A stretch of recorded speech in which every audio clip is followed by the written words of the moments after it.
Hello दोस्तों, स्वामी Dayal online classes में आपका स्वागत है। दोस्तों, पिछली कक्षा में हम भारत के प्राचीन अभिलेख देखे थे।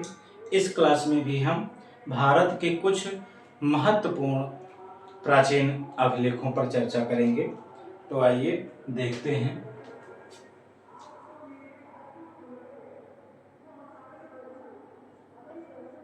भारत के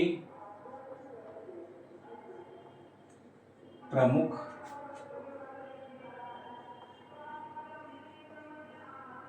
प्राचीन अभिलेख।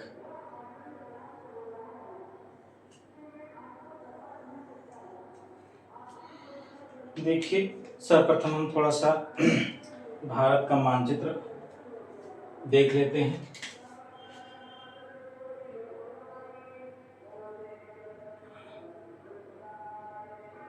इस तरीके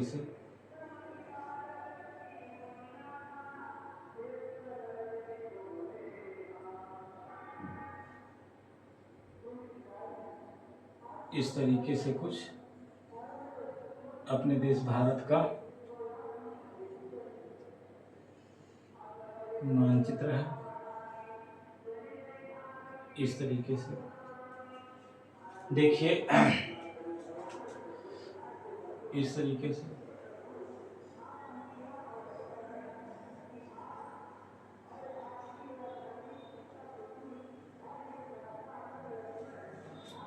देखिए, भारत के जो प्रमुख या प्राचीन अभिलेख जब हम देखेंगे तो यहाँ से कुछ अभिलेख प्राप्त हुए हैं। एक अभिलेख यहाँ से मिला है, इसका नाम है नाना घाट। नाना घाट का अभिलेख, और यहीं से एक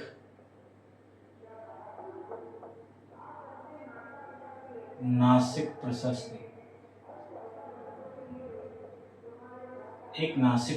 प्राप्त हुई है। तो आइए सबसे पहले हम इनको देखते हैं। नाना घाट का अभिलेख, यहाँ से नाना घाट का अभिलेख। देखिए, नाना घाट का अभिलेख भारत का एक प्रसिद्ध प्राचीन अभिलेख माना जाता है। इस नाना घाट के अभिलेख में सातवाहन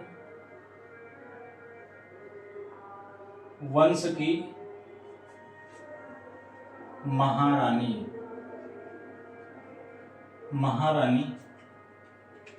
नागानिका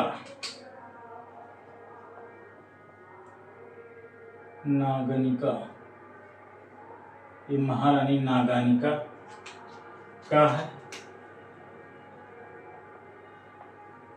देखिए, जो नाना घाट का अभिलेख है ये सातवाहन वंश की महारानी नागानिका के द्वारा लिखवाया गया है।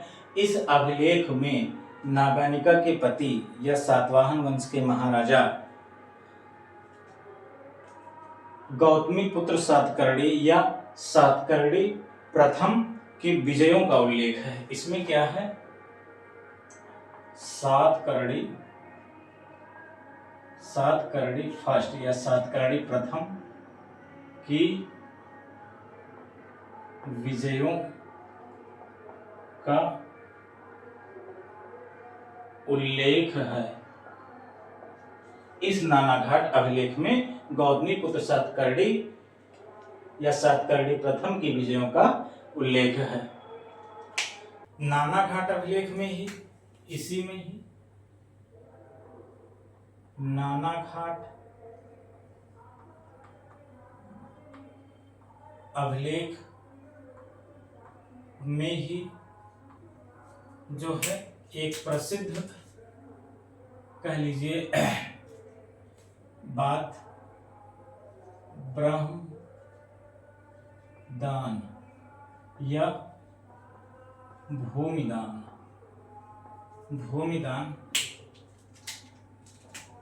का भूमिदान का वर्णन मिलता है। और इसके अलावा जो नासिक प्रशस्ति है, आइए यहां देखते हैं नासिक प्रशस्ति। नासिक प्रशस्ति, ये जो नासिक प्रशस्ति है, देखिए इसे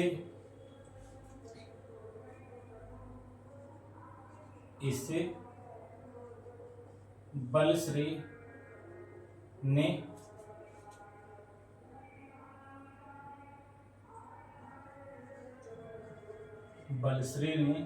लिखवाया था। इसमें अर्थात नासिक प्रशस्ति में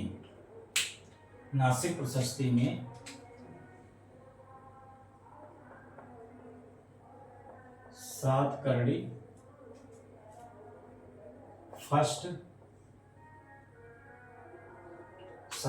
फर्स्ट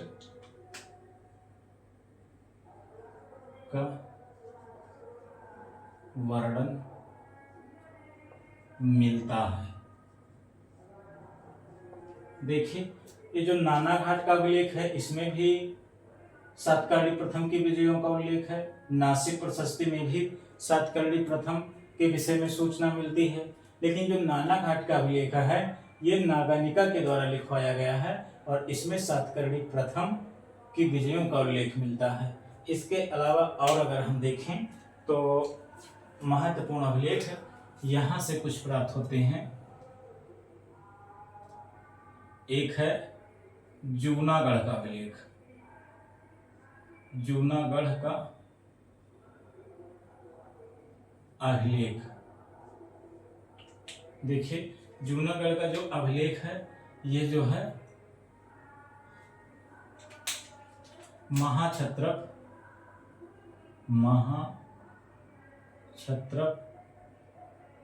रुद्रदामन का जूनागढ़ अभिलेख है। एक और जूनागढ़ अभिलेख है स्कंदगुप्त का जूनागढ़ अभिलेख। देखिए इन दोनों शासकों के अभिलेख जो है जूनागढ़ से प्राप्त हुए हैं। तो इनको अगर हम देखें, जो रुद्रदामन का जूनागढ़ अभिलेख, देखिए जूनागढ़ अभिलेख, जो जूनागढ़ अभिलेख है ये है गुजरात में है। कहाँ पर? गुजरात में। ये जो जूनागढ़ अभिलेख अगर देखें तो ये है रुद्रदामन, ये रुद्रदामन का अभिलेख है। रुद्रदामन का अभिलेख है। इसमें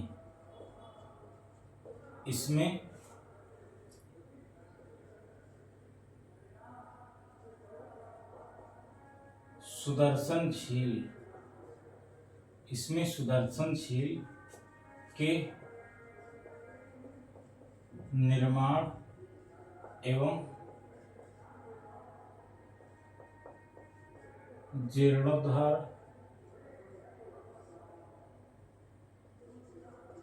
का वर्णन मिलता है। किसमें? जूनागढ़ अभिलेख में।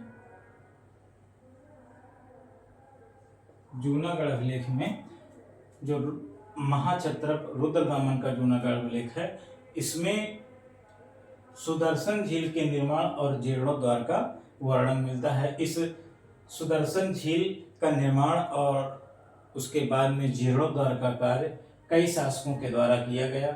इसको हम बाद में देखेंगे, फिर जब हम पढ़ेंगे। जैसे अशोक के द्वारा इसमें जीर्णोद्धार कराया गया, चक्रपालित के द्वारा इसमें कुछ न कुछ कार्य कराया गया, रुद्रदामन के द्वारा कुछ कार्य कराया गया। तो इस तरीके से इसका वर्णन जूनागढ़ अभिलेख में मिलता है। और जो स्कंदगुप्त का जूनागढ़ अभिलेख है, इसको भी देख लेते हैं। स्कंदगुप्त का, स्कंद गुप्त का जूनागढ़ अभिलेख। इस अभिलेख में जो है, इसमें, इस अभिलेख में या इसमें होड़ों के आक्रमण के विषय में जानकारी प्राप्त होती है। और ऐसा माना जाता है कि जो स्कंदगुप्त का जूनागढ़ अभिलेख है, इसमें होड़ों के आक्रमण के विषय में जानकारी मिलती है। और यह भी कहा जाता है कि जो होड़ों ने भारत पर आक्रमण किया तो उस समय स्कंदगुप्त का शासन था और स्कंदगुप्त ने होड़ों को परास्त कर दिया था और होड़ जो है भारत से भाग जाते हैं। और इसके अलावा और अगर हम कुछ महत्वपूर्ण अभिलेखों की बात करें तो यहाँ पर आइए देखते हैं।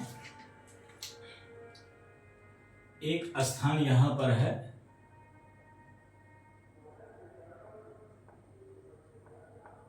मथुरा का अभिलेख। मथुरा का अभिलेख एक यहाँ से प्राप्त हुआ है। अगर हम देखें तो अयोध्या का अभिलेख एक जो है यहीं से मिला है, प्रयाग प्रशस्ति। एक प्रयाग प्रशस्ति मिली है। तो इनको भी जरा हम देख लें एक एक करके।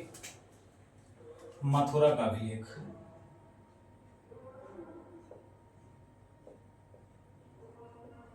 मथुरा का अभिलेख। देखिए जो मथुरा का अभिलेख है, ये जो है चंद्रगुप्त द्वितीय का अभिलेख है। इसमें गुप्त वंश के विषय में जानकारी मिलती है। ये है चंद्रगुप्त द्वितीय का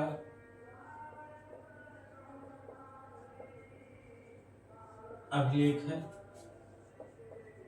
और इसमें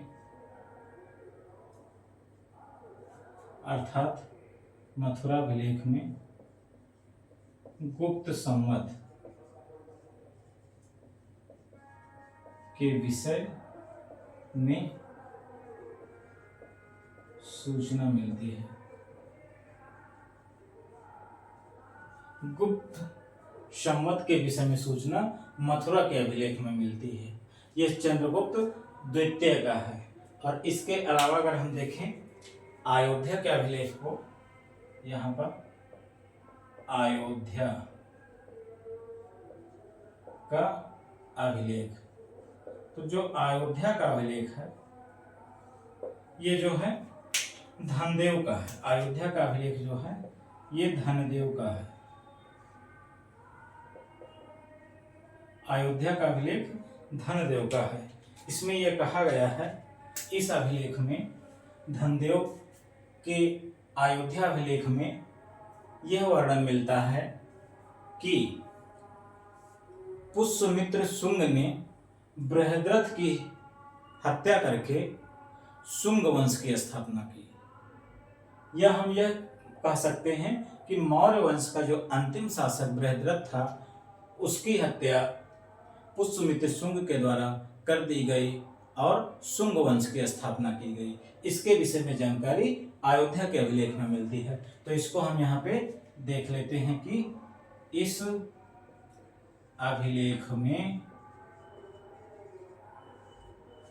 अभिलेख में यह जानकारी मिलती है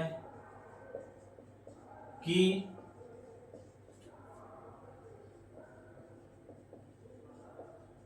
पुष्यमित्र शुंग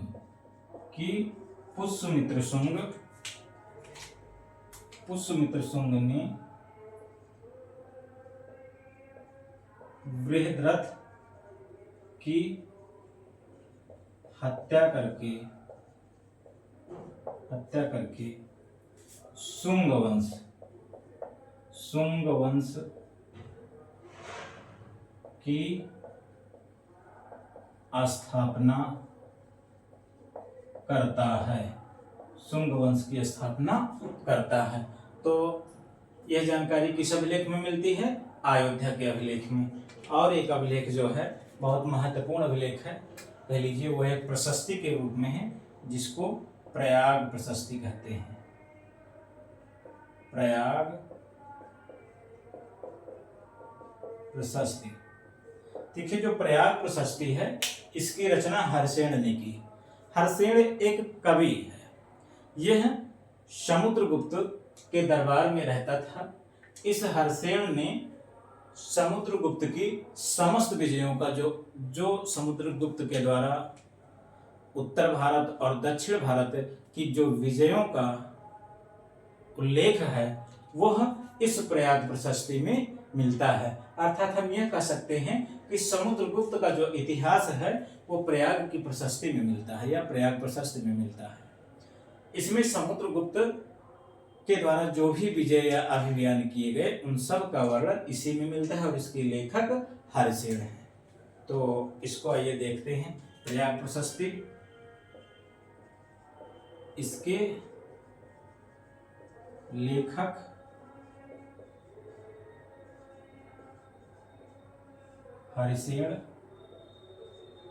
हर्षेण है। और देखिए, इसमें यानी प्रयाग प्रशस्ति में इसमें समुद्रगुप्त की विजयों का उल्लेख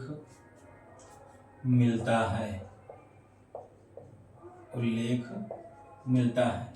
देखिए, जो प्रयाग प्रशस्ति है, इस प्रशस्ति में समुद्रगुप्त की जो भी विजय हैं उन सब का जिक्र इसमें मिलता है। इसीलिए इसे समुद्रगुप्त की प्रयाग प्रशस्ति भी कहा जाता है। और इसके अलावा और अगर हम देखें कुछ महत्वपूर्ण अभिलेखों में, तो भीतरी अभिलेख एक आपका है। भीतरी अभिलेख, आइए देखते हैं। भीतरी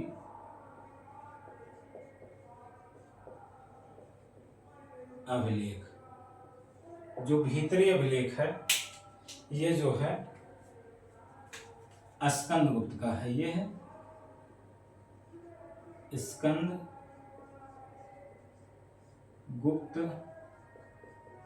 का है। ये है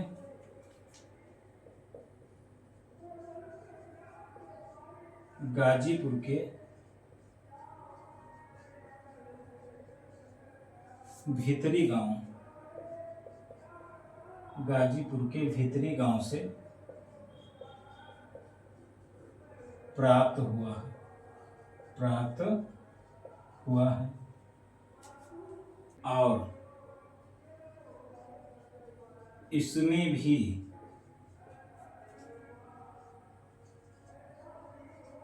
स्कंदगुप्त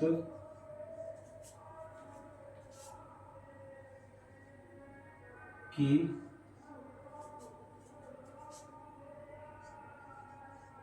विजय हूणों पर होती है, ऐसी जानकारी मिलती है। ऐसी जानकारी मिलती है। तो जो भीतरी अभिलेख है यह स्कंदगुप्त का है। ये उत्तर प्रदेश के गाजीपुर जिले के भीतरी गांव से प्राप्त हुआ है। इसमें ऐसी जानकारी की मिलती है कि स्कंदगुप्त और हूणों में युद्ध होता है, जिसमें स्कंदगुप्त की विजय होती है और हूण पराजित होते हैं। तो यह जानकारी भीतरी अभिलेख में मिलती है। और एक अभिलेख है वो है भीलसड़ का अभिलेख।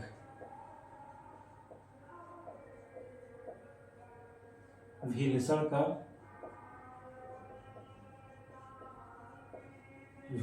का अभिलेख। देखिए इसमें क्या है, ये है एटा जिले से मिला है। यह जो है कुमारगुप्त प्रथम का है। यह है कुमारगुप्त प्रथम का है। देखिए जो भीलसड़ का अभिलेख है यह उत्तर प्रदेश के एटा जिले से प्राप्त हुआ है और यह कुमारगुप्त प्रथम का है। इसमें भी गुप्त वंश की वंशावली मिलती है।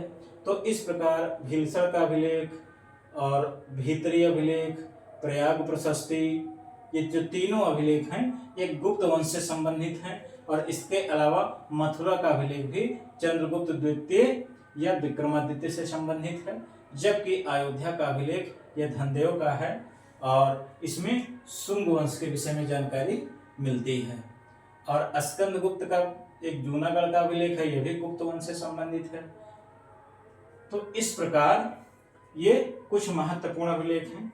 और इसके अलावा और एक महत्वपूर्ण अभिलेख जो है यहाँ से प्राप्त हुआ है, उड़ीसा से।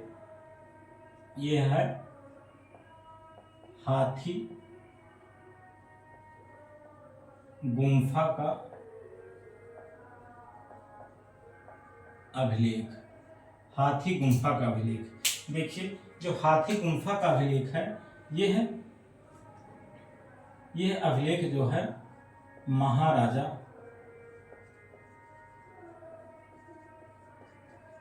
खारवेल का है। महाराजा खारवेल का है।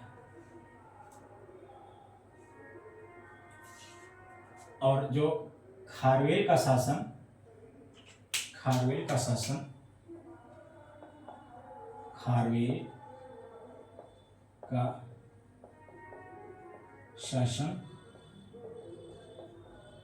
उड़ीसा में था। यह एक प्रसिद्ध राजा था। खारवेल जो है, खारवेल एक प्रसिद्ध राजा था। इसके शासन काल के 12 वर्षों की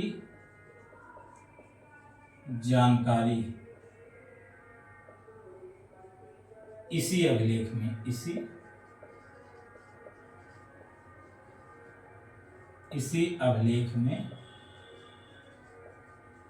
मिलती है। जो महाराजा खारवेल एक प्रसिद्ध शासक है, इसका शासन जो है उड़ीसा के आसपास था और इसके शासन काल के 12 वर्षों की जानकारी क्रमबद्ध रूप से हाथी गुम्फा के अभिलेख में मिलती है। तो इस प्रकार ये भी कह लीजिए प्राचीन भारत का एक महत्वपूर्ण अभिलेख है। और इसके अलावा और अगर हम देखें तो एक महत्वपूर्ण अभिलेख है, वह है मंदसौर का अभिलेख। मंदसौर का अभिलेख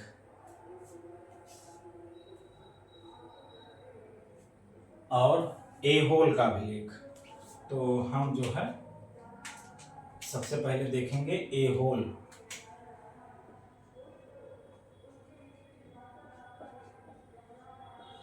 ऐहोल का अभिलेख। ऐहोल का अभिलेख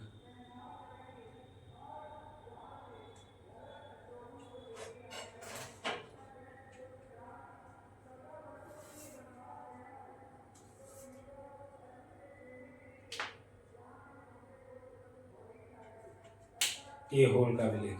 इस ऐहोल के अभिलेख में जो है, ऐहोल के अभिलेख में इसे रवि कीर्ति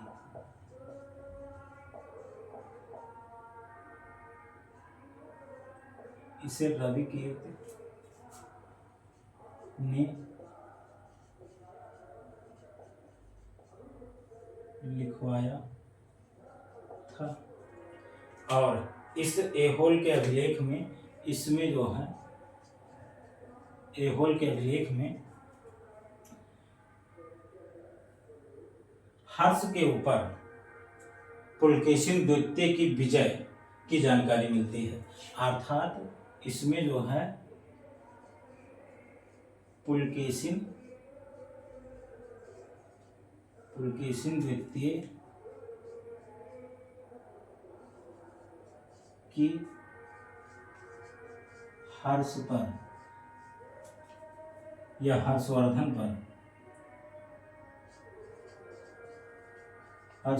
पर विजय की सूचना मिलती है।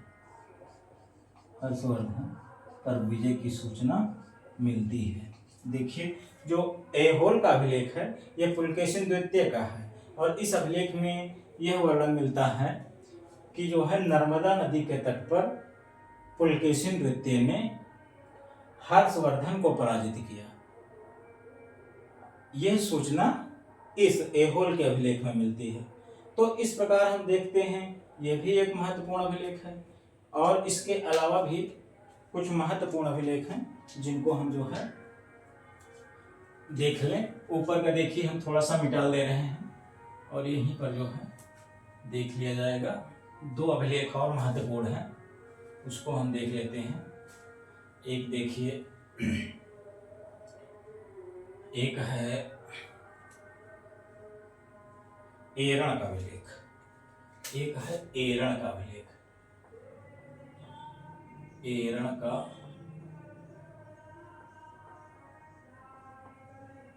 अभिलेख, देखिए एरण का अभिलेख, जो एरण का अभिलेख है, यह अभिलेख जो है ये है एरण का अभिलेख। ये है भानुगुप्त, यह भानुगुप्त का है। जो एरण का अभिलेख है यह भानुगुप्त का है। यह गुप्त वंश के एक शासक थे भानुगुप्त, उन्हीं का एरण अभिलेख है। इस अभिलेख में यह लिखा हुआ है या ऐसा वर्णन मिलता है कि भानुगुप्त का एक जो है सेनापति रहता है जिसका नाम रहता है गोपराज। गोपराज जो है भानुगुप्त के तरफ से युद्ध करते हुए मारा जाता है। तो गोपराज की पत्नी गोपराज की मृत्यु के बाद चिता पर बैठ जाती है और वह जल जाती है। तो इस प्रकार जो है सती प्रथा का प्रमाण देने वाला यह एरण का अभिलेख है। अर्थात हम यह कह सकते हैं कि सती प्रथा का जो अभिलेखीय साक्ष्य है वो एरण के अभिलेख से प्राप्त होता है, जो भानुगुप्त का है। और इसमें भानुगुप्त के कह लीजिए सेनापति गोपराज की मृत्यु हो जाती है, तो गोपराज की पत्नी सती हो जाती है, और इसका वर्णन इस अभिलेख में मिलता है। तो इसको जरा सा नोट कर लीजिए, ये भानुगुप्त का है इस अभिलेख में।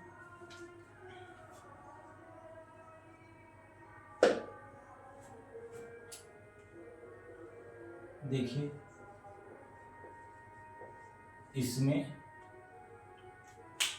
भानुगुप्त के अभिलेख में इसमें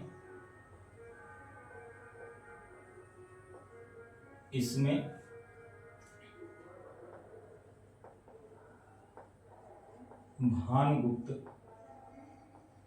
के सेनापति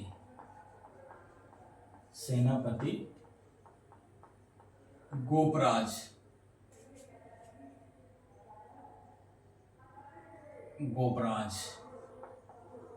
की मृत्यु हो जाने के पश्चात इसकी पत्नी गोपराज की पत्नी सती हो जाती है, हो जाती है। अर्थात कहा जाए तो सती प्रथा का अभिलेखीय साक्ष्य, सती प्रथा का अभिलेखीय साक्ष्य, यही है सती प्रथा का अभिलेखीय साक्ष्य। इसके अलावा एक और प्राचीन अभिलेख है जिसकी चर्चा आती है, वह है मंदसौर का अभिलेख।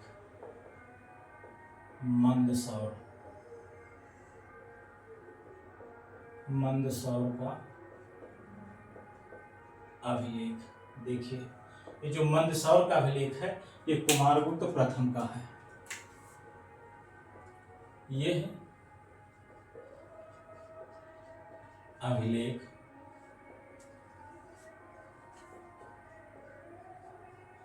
कुमारगुप्त प्रथम का है। इस प्रकार देखिए, अगर कुछ प्रमुख प्राचीन अभिलेखों की बात करें तो वह है, शुरू से देखिए, नानाघाट का अभिलेख। यह जो है सातवाहन वंश के महारानी नागनिका या नायानिका का अभिलेख है। इसमें नायानिका ने अपने पति सातकर्णी प्रथम की विजयों का उल्लेख किया है। फिर है नासिक प्रशस्ति बलश्री का है, गौतमी पुत्र बलश्री का है। बलश्री ने भी इसमें जो है सातकर्णी प्रथम की विजयों का उल्लेख करवाया है। इसके अलावा और आप देखिए जूनागढ़ का अभिलेख, ये जूनागढ़ का अभिलेख महाक्षत्रप रुद्रदमन का है। इस अभिलेख में या जूनागढ़ अभिलेख में जो रुद्रदामन का है, इसमें सुदर्शन झील का वर्णन मिलता है। उसके बाद में हम देखते हैं स्कंदगुप्त का जूनागढ़ अभिलेख। इसमें जो है हूणों के विषय में जानकारी मिलती है और ऐसा माना जाता है कि स्कंदगुप्त ने हूणों को बहुत बुरी तरीके से पराजित करके भारत से खदेड़ दिया। और इसके अलावा और महत्वपूर्ण प्राचीन अभिलेखों में हम देखें तो मथुरा का अभिलेख मिलता है जो चंद्रगुप्त द्वितीय विक्रमादित्य का है। इसमें गुप्त संवत के विषय में जानकारी मिलती है। फिर अयोध्या का अभिलेख है, यह धनदेव का है। इसमें यह कहा गया है कि पुष्यमित्र शुंग ने बृहद्रथ की हत्या करके शुंग वंश की स्थापना की, अर्थात मौर्य वंश के अंतिम शासक की हत्या करके शुंग वंश की स्थापना पुष्यमित्र शुंग के द्वारा की गई। उसके बाद में फिर देखिए प्रयाग प्रशस्ति है। प्रयाग प्रशस्ति में जो है समुद्रगुप्त की समस्त विजयों का उल्लेख मिलता है और इसमें अर्थात प्रयाग प्रशस्ति में समुद्रगुप्त का जो है पूरा इतिहास लिखा हुआ मिलता है और गुप्त वंश की वंशावली भी इसी में दी गई है। इसके अलावा आप देखिए एक महत्वपूर्ण अभिलेख है हाथी गुम्फा का अभिलेख। यह महाराजा खारवेल का है। खारवेल एक जो है चेदी वंश का एक प्रसिद्ध शासक था। खारवेल का जो शासन है वो उड़ीसा और इसके आसपास था। खारवेल एक प्रसिद्ध राजा था और इसके शासनकाल के 12 वर्षों की जानकारी क्रमबद्ध रूप से इस हाथी गुम्फा अभिलेख में मिलती है। इसके अलावा और आप देखिए तो भीलसर का अभिलेख, भीतरी अभिलेख और ऐहोल का अभिलेख है। जो भीतरी अभिलेख है स्कंदगुप्त का है, यह गाजीपुर के भीतरी गांव से प्राप्त हुआ है और इसमें स्कंदगुप्त की विजय का वर्णन मिलता है। इसमें भी यह बताया गया कि हूणों पर जो है स्कंदगुप्त की विजय होती है। तो इस प्रकार जो जूनागढ़ अभिलेख की बात की पुष्टि इस भीतरी अभिलेख में भी हो जाती है। फिर इसके बाद भीलसर का अभिलेख है, यह एटा जिले से मिला है उत्तर प्रदेश के। यह कुमारगुप्त प्रथम का है। इसमें भी गुप्त वंश के विषय में जानकारी मिलती है। ऐहोल के अभिलेख की हम बात करें तो यह रवि कीर्त ने इसे लिखवाया था। यह पुलकेशिन द्वितीय की उपलब्धियों पर प्रकाश डालता है और इसमें यह कहा गया है कि पुलकेशिन द्वितीय हर्ष को पराजित करके जो है शासन करता है। तो इस प्रकार इसके अलावा और अगर हम देखें तो एक महत्वपूर्ण अभिलेख है जो बहुत महत्वपूर्ण है, वो है एरण का अभिलेख। यह भानुगुप्त का है, यह भानुगुप्त का एरण अभिलेख है। इसमें भानुगुप्त के सेनापति गोपराज की जो है एक युद्ध के दौरान मृत्यु हो जाती है, तो उनकी पत्नी जो है गोपराज के वियोग में जो है सती हो जाती है और इस प्रकार जो है इस अभिलेख को अर्थात एरण के अभिलेख को सती प्रथा का प्रथम जो है अभिलेखीय साक्ष्य माना जाता है। सती प्रथा का प्रथम अभिलेखीय साक्ष्य माना जाता है। फिर मंदसौर अभिलेख की बात करें तो यह है अभिलेख कुमारगुप्त प्रथम का है। इसमें भी गुप्त वंश के विषय में जानकारी मिलती है। तो इस प्रकार जो है यह भारत के कुछ महत्वपूर्ण प्राचीन अभिलेख हैं। और देखिए दोस्तों, जो अभिलेख हैं, अशोक के जो अभिलेख हैं उन पर हम विस्तृत रूप से जो है जब मौर्य काल पढ़ेंगे तो उसी में जो है साक्ष्यों के रूप में अभिलेखों का विस्तृत अध्ययन किया जाएगा। यहाँ पर हम सिर्फ कुछ प्रमुख प्राचीन अभिलेख देख रहे हैं। तो दोस्तों, अगर ये वीडियो पसंद आए या ऐसा आपको लगे कि इसमें कुछ जानकारी अच्छी है आपके लायक, तो इसको जो है शेयर कीजिए, चैनल को सब्सक्राइब करिए और कमेंट करिए। धन्यवाद।